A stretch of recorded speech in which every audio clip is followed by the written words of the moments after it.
എന്ന് പറഞ്ഞവരെ ഇന്നത്തെ സുവിശേഷത്തില് ഈശോ ഒരു ഫരിസായന്റെ വീട്ടിൽ ഭക്ഷണത്തിന് പോകുന്നു. കൈ കഴുകി ശുദ്ധി വരുത്തുന്നതിന് മുമ്പ് ഈശോ ഭക്ഷണത്തിന് ഇരിക്കുമ്പോൾ ഈ ഫരിസായൻ ഈ കൈ കഴുകി ശുദ്ധി വരുത്താത്തതിനെ കുറിച്ച് ഈശോട് പറയുകയാണ്. ഈശോ അവിടെ മനോഹരമായിട്ടുള്ള ഒരു പഠനം അദ്ദേഹത്തിന് നൽകുകയാണ്. കാരണം എന്താണ്? ഈശോ പറയുകയാണ്, നിങ്ങൾ ഈ ബാഹ്യമായ കാര്യങ്ങളെ ശ്രദ്ധിക്കുന്നത് പോലെ തന്നെ നിങ്ങളുടെ ആന്തരികമായ കാര്യങ്ങൾ കൂടി ശ്രദ്ധിക്കുക എന്ന് പറയുകയാണ്. നിങ്ങൾ പുറമെ കൈ കഴുകി ശുദ്ധി വരുത്തി നിങ്ങൾ ഭക്ഷണം കഴിക്കുന്നു എന്നുള്ളത് പോലെ തന്നെ അതേ ഒരു കൃത്യനിഷ്ഠ നിങ്ങൾക്ക് ആത്മീയ കാര്യത്തിലും വെച്ചുകൂടെ എന്ന് ഈശോ ചോദിക്കുകയാണ് അല്ലെ. മനസ്സിന്റെ വിശുദ്ധി, ശരീരത്തിന്റെ ശുദ്ധി മാത്രമല്ല, മറിച്ച് ഹൃദയത്തിന്റെ വിശുദ്ധി അല്ലെങ്കിൽ മനസ്സിന്റെ വിശുദ്ധി കൂടി ഈശോ അവരിൽ നിന്ന് ആഗ്രഹിച്ചിരുന്നു എന്ന് ഇന്നത്തെ സുവിശേഷം നമ്മൾ ഓർമ്മിക്കുകയാണ്. നമ്മൾ ഇന്നത്തെ വചനഭാഗങ്ങൾ വായിച്ചു കഴിയുമ്പോൾ നമ്മൾ വളരെ സിമ്പിളായിട്ട് ചിന്തിക്കേണ്ടത് തന്നെയാണ്.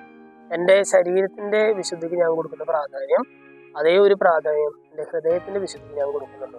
എല്ലാ ദിവസവും കുളിക്കണം, എല്ലാ ദിവസവും വൃത്തിയായിട്ട് സ്കൂളിൽ പോകണം, അല്ലെങ്കിൽ കോളേജിൽ പോകണം, ജോലിക്ക് പോകണം എന്നൊക്കെ തീരുമാനിക്കുന്ന ഞാൻ അതേ ഒരു കൃത്യനിഷ്ഠ എൻ്റെ ആത്മാവിൻ്റെ കാര്യത്തിൽ കൊടുക്കുന്നുണ്ട്. ഹൃദയത്തിൻ്റെ കാര്യത്തിൽ അതേ ഒരു വിശുദ്ധി പാലിക്കാനായിട്ട് ഞാൻ പരിശ്രമിക്കുന്നുണ്ട്. ഇന്നത്തെ സുവിശേഷത്തിൽ ഈശോ നമ്മൾ ഓർമ്മിപ്പിക്കുകയാണ്, നിന്റെ ശരീരത്തിന് നീ കൊടുക്കുന്ന അതേ ഒരു സെൻസ് ഓഫ് ക്ലെൻലിനെസ് നിന്റെ ആത്മാവിനും കൊടുക്കണം എന്ന് ഈശോ നമ്മെ ഓർമ്മിപ്പിക്കുകയാണ്. നിന്റെ ഹൃദയത്തിനും അതേ ഒരു വിശുദ്ധി ഉണ്ടാകട്ടെ എന്നുള്ളൊരു കൃപയ്ക്കായിട്ട് നമുക്ക് പ്രാർത്ഥിക്കാം.